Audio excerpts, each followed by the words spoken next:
नमस्कार मंडळी, रामराम.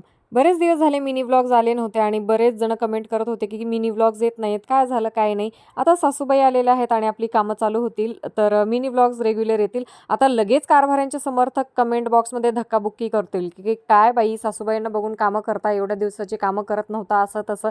तसं काहीही नाहीये. रोज काय घरची कामं दाखवायची, त्याच्यामुळे मी मिनी व्लॉग्स नव्हते बनवत, कारण रोज रोज तीच कामं दाखवून आणि बघून तुम्ही सुद्धा कंटाळा. आता शेतीवरून आमचा माल आलेला आहे, तर त्याची साठवणूक करण्याची आणि सासूबाईंसोबत माझे कुटाणे चालूच असतात.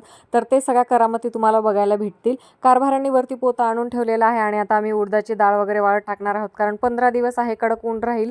त्याच्यानंतर थंडीचे दिवस चालू होतील आणि मग पुन्हा काही हे सगळं वाळवता येणार नाही. त्याच्यामुळे आम्ही ज्या डाळी झालेल्या आहेत त्या मस्तपैकी कडक उन्हामध्ये वाळवून घेणार आहोत आणि मागच्या वर्षीच्या पण आम्ही ज्या खात आहोत तर त्या डाळीसुद्धा आम्ही वाळत टाकणार आहोत. आणि या डाळी आता आम्हाला पुन्हा वर्षभर वापरायच्या आहेत, त्याच्यामुळे याची योग्य काळजी घेतली पाहिजे की वर्षभर त्या टिकल्या पाहिजेत. तर त्यासाठी आम्ही ते सगळं आता वाळत टाकणार आहोत, त्याला तेल लावून ठेवणार आहोत आणि मग जात्यावर फिरून त्याची डाळ बनवणार. तर तुम्ही कसं करता ते कमेंटमध्ये नक्की सांगा. व्हिडिओ लाईक करा. टाटा.